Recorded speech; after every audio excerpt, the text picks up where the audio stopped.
Hello, future millionaires! Alam mo ba, hindi lang dahil sa swerte, kaya yumayaman ng isang tao.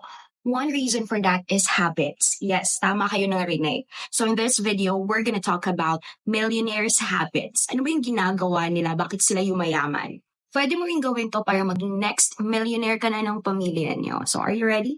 So hello, Sunshine. My name is Kim and I share tips and ideas on how to achieve your dreams in life. So ano nga ba ang millionaire's habit? Ito yung mga daily routines and mindset na ginagawa ng mga successful people para maabot nila yung goals nila sa buhay.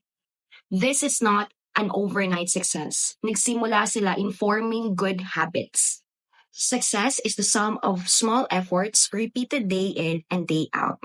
Tama, hindi yan one-time, big time only. It's the small, consistent actions na paulit-ulit mong ginagawa. For example, instead of spending time scrolling on social media, use that hour to learn new skills or work side hustles para magkaroon ka ng extra income. Diyan nagsisimula on how to build your wealth. Kung yung trabaho mo is 8 to 5, that is how you work to survive daily. After that, that is how you work to build your wealth. Basta alam mo yun. Millionaires don't focus on their earnings. They know the importance of investing and saving. For example, instead of buying latest gadgets na lalabas, nire-invest nila yung pera para magkaroon ng panibagong income. It's not just depriving yourself. It's about making smart financial decisions. Yung pera na ini-invest mo today can multiply over time. It's just like planting seeds. So make sure you plant good seeds para maganda rin yung harvest nyo.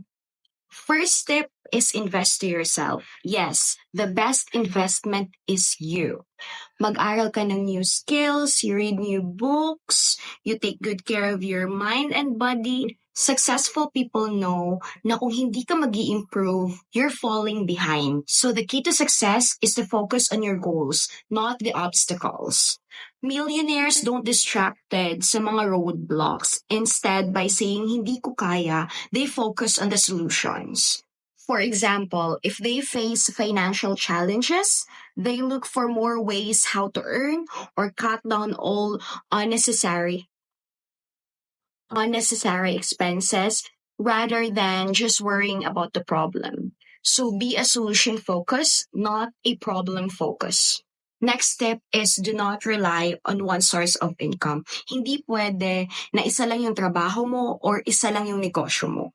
Start small, whether it's an investment, a side hustle, or even a passive income for rentals. The more income streams that you have, the closer you are to a financial freedom. Lastly, surround yourself to those people who inspired you. Sabi nga nila, you are the average of 5 people you spend time with. Learn from mentors for like-minded individuals and always be open for growth. So, are you ready to adopt this millionaire's habit? Start small and be consistent. Remember, success is a marathon, not a sprint. So this is not a quick rich scheme na kapag ginawa mo to, magiging mayaman ka or magiging milyonaryo ka bigla. I just want to share these habits for those people who wants to have a financial freedom, that if you want to be successful in life, you have to start on yourself. You have to invest to yourself and you have to take actions. It takes time to build wealth. Because the true wealth for me is yourself.